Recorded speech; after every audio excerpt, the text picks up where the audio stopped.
Okay, so our atomic theory questions. Who proposed the first idea of the atom? Democritus. Okay, so Democritus was the first person to have this idea. Okay, but it was not accepted at the time. For what reason?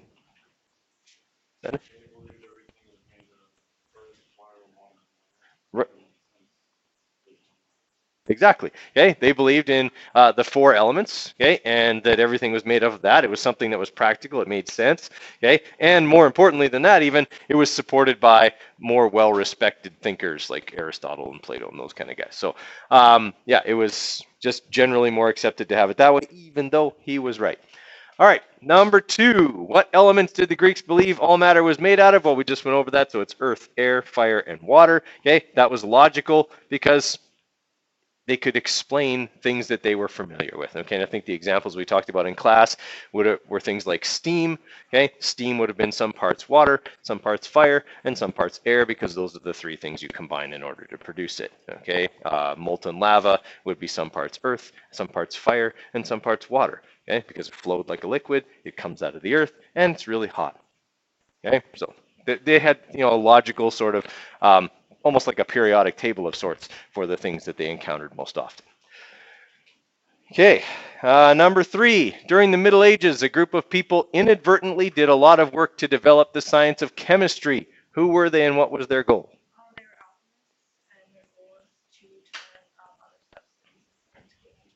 Right, okay, so the alchemists is the name of the group, okay, and they were trying to do things that now we know are essentially impossible. They were trying to turn one element into another element, okay, so very simple and cheap substances into gold more often than not, okay, and the reason they had that idea that they could do that was they saw chemical reactions happen. They saw that what they started with could be turned into something different. They just didn't really understand what was going on at kind of a molecular level when they did something like that, okay. Okay, number four. In the late 1700s, a man used the data from many experiments on matter, okay, to develop an idea on the structure of matter. Sorry, who was he? First off, Dalton. Right, Dalton is the name. You don't really need to remember his first name. Last names are usually good enough in science. Okay, and he had 4 points to his theory. Now, you can put these in your own words. You don't have to memorize them word for word as they were in the notes, but as long as you know the 4 points, okay? So the 4 points are, point number one, all matter is made up of atoms, and those particles are indivisible. Okay, remember, it's not invisible. I so often see people write that, and it's not the same thing as indivisible. Okay, second point, okay, the atoms of the same element are the same. They are identical. Okay, atoms of different elements are different. That is number of protons, number of neutrons, things like that. That's what gives them all their different properties. So the atoms of any element, okay, are the same. Third point. Okay, who knows the third point?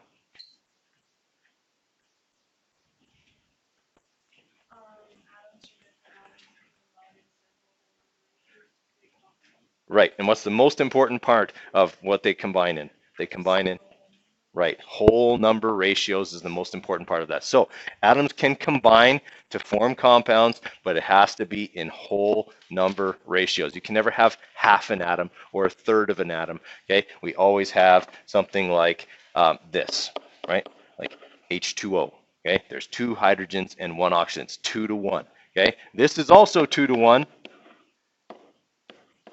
but it says that I have half an oxygen atom, which I can't have. Okay, so you never have fractions of an atom. You always have whole number ratios when you have things combined. All right.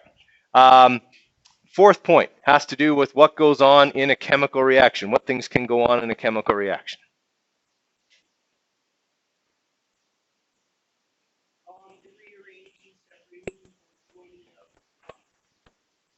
Of atoms, right. So, okay, this was the point that put the death blow to alchemy, okay? It said that you can't turn one thing into another. In fact, it specifically says that in the point, okay?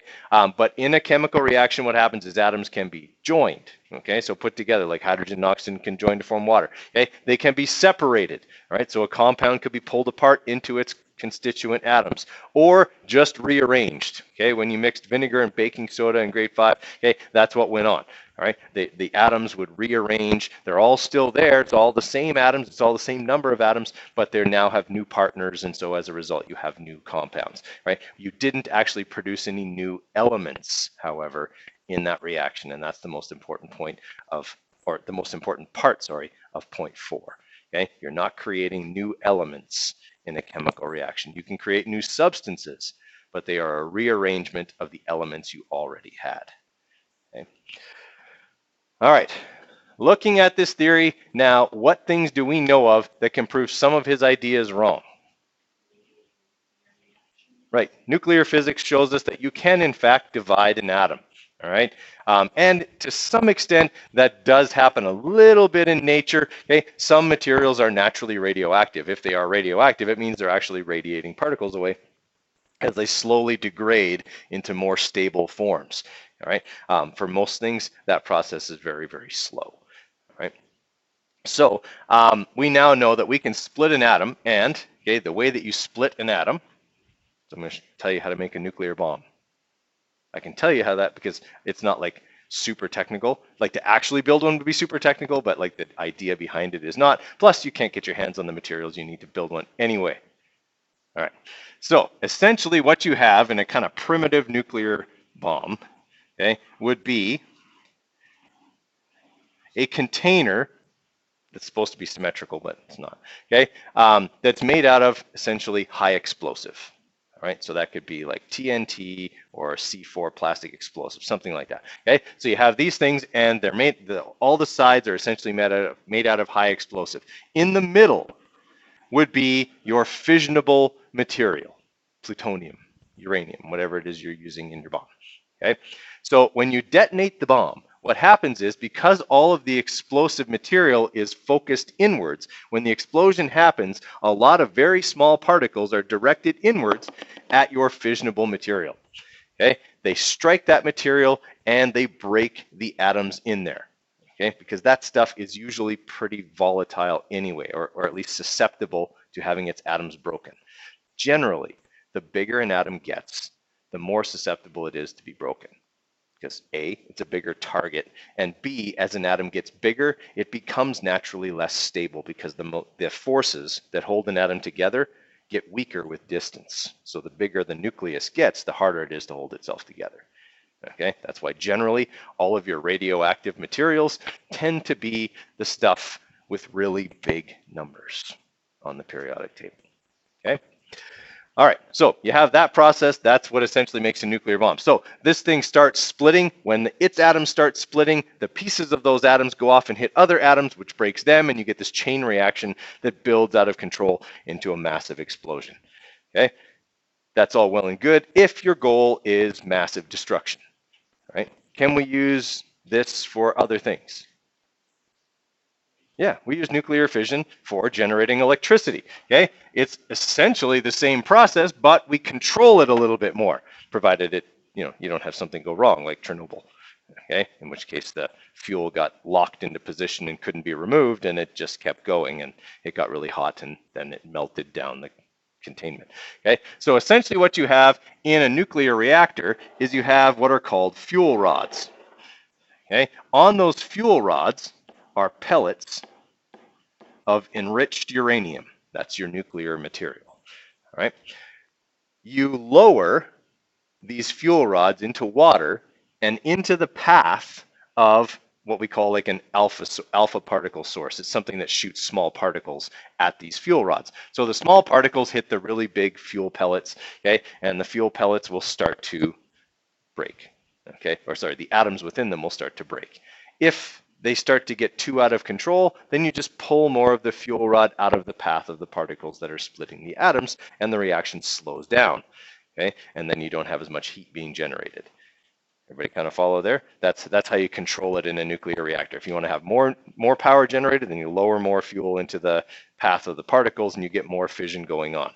Okay, because this happens in water, obviously the water gets really hot and it turns into Steam. The steam turns a turbine, and the turbine generates electricity. Okay? Essentially, all electricity is generated that way. There's always a turbine somewhere, unless you're using solar power. Okay? A wind turbine, a hydroelectric dam, there's always a turbine that's attached to a generator. Okay? But even nuclear power works that way. Okay? The problem, obviously, with nuclear power is, what do you do with all this stuff when it can't undergo nuclear fission anymore? Okay? It's all still there, it's all still radioactive, and it's really bad. Okay? It's not like you can just go, oh, well, we'll chuck it out the back door. Okay? There has to be special containment facilities that are deep underground. Yeah, there's actually one in Saskatchewan. Okay. Questions on that? I never told you how to make a nuclear bomb. Okay. All right. Number 6, describe in your own words the models of the atom discussed here. Give a brief explanation as to why each was rejected or changed over the years. Do you think our current model may change, and why? All right, so you could have summarized these in whatever way you wanted, but essentially it started with the solid sphere. Okay, that was Dalton's idea. Okay, solid sphere was fine because we didn't know about protons, neutrons, or electrons. Okay, it kind of nicely explained what could happen in a chemical reaction, but beyond that, it wasn't all that useful. Okay, J.J. Thomson came along, he discovered electrons, so he developed the plum pudding model, which explained where the negatively charged particles were. Okay, so that was kind of why the solid sphere was rejected. It couldn't explain where the negative particles came from.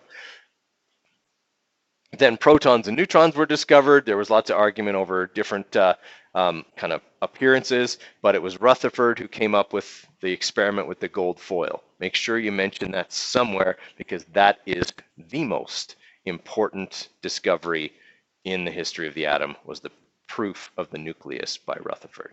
Okay, so he developed the nuclear model of the atom, right, which essentially is true except for how he had the electrons arranged.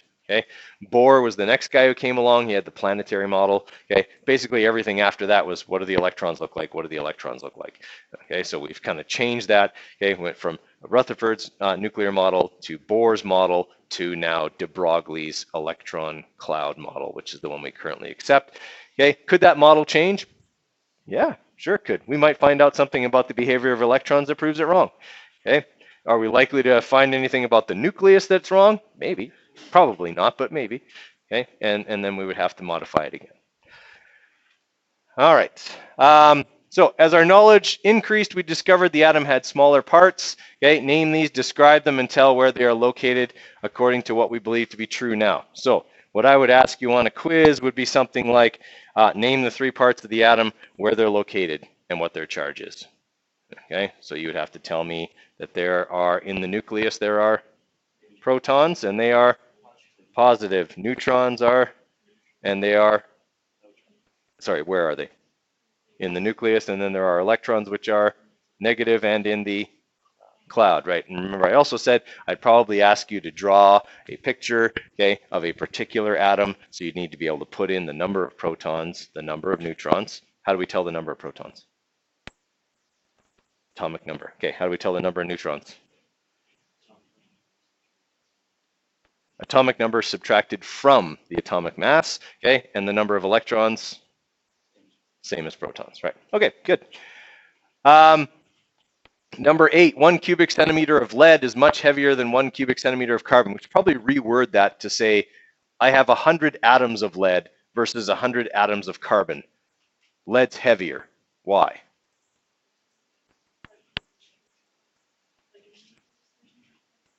Right, there's more particles in the nucleus. Essentially, a lead atom is bigger. Okay, if you look at your periodic table, lead is way over here. It's number 82. Okay, that means it has 82 protons in its nucleus. Okay, its atomic mass is 207, which means it has well over 100 neutrons. Okay, and okay, if we look at carbon, okay, well, carbon's much smaller. Right? It only has an atomic number of 6, which means 6 protons. It only has an atomic mass of 12, so only 12 neutrons. Okay, it's a much smaller atom. Okay, everybody all right with that idea? Right, so if I have the same number of atoms of lead and carbon, the lead will be heavier because there's simply more material there. There's more protons, neutrons, and electrons. Okay, number 9. Nuclear reactors use atoms with very large nuclei like uranium, which has 237 particles in its nucleus, for fission. And we talked about how fission works already. Okay, why wouldn't they use smaller, less dangerous atoms like lithium that only has 7 particles in its nucleus. Okay, well, we already said that large atoms are less stable, so they're more susceptible to splitting. Okay, but which would have more energy in it, a large atom or a small one? A large one. Which is an easier target? The large one, yeah. If you have a bunch of little tiny lithium atoms, you're not going to hit as many of them because they're not as big and they're way more stable, so they're not as likely to split. The alpha particle is likely to just hit them and bounce off. Okay, you need something that's already kind of unstable. All right, like if you're trying to knock a building over, okay, and you had 2 choices, one that was like brand new and really well built, and one that was already unstable and half falling down. You'd take the half falling down one because it'd be easier to knock over. Okay, you want one that's already kind of unstable. Okay, and we talked about number 10 as well. Atoms are indivisible, so we talked about that already. Okay, why is that somewhat true provided no human technology is present? Because atoms are relatively stable with the exception of a few. Okay, so they don't break down on their own. They don't split, and they're really small, so you don't cut them by any physical means. All right, from what you know of the structure of the atom, how do you think the atom stays intact? Why do the electrons not fly off or the protons separate from the nucleus? Not so much gravity, as gravity is dependent on mass. So the more mass there is, the more gravity there is. So within an atom, there's not very much gravitational attraction. But what is there a lot of attraction because of? The charges. Right, the protons and the electrons and the neutrons are all attracted to each other because of relative charge. Okay, a proton is the essential positive particle. Nothing is more positive than a proton. All right, so if you put a neutron, something neutral next to it, does it look negative by comparison? Yeah, so there's these strong interatomic forces that hold essentially all those particles together. Okay, because the electrons are very small, they keep moving. Okay, yes, they're attracted to the nucleus, but they don't fall into it because they're always moving. They're gaining energy and moving away, losing energy, falling towards, but they never actually land on the nucleus. Okay, there would be a lot of like really serious problems if electrons actually made contact with the nucleus, because it would be like the breakdown of all things as we know it. Okay, so that doesn't happen. Fortunately, it doesn't happen. All right. And then number 12, okay, the same principle that makes glow-in-the-dark materials is used by plants to produce food. How might this work? Okay, so this has to do with the electrons being able to make these quantum leaps, these jumps from low energy levels to higher energy levels.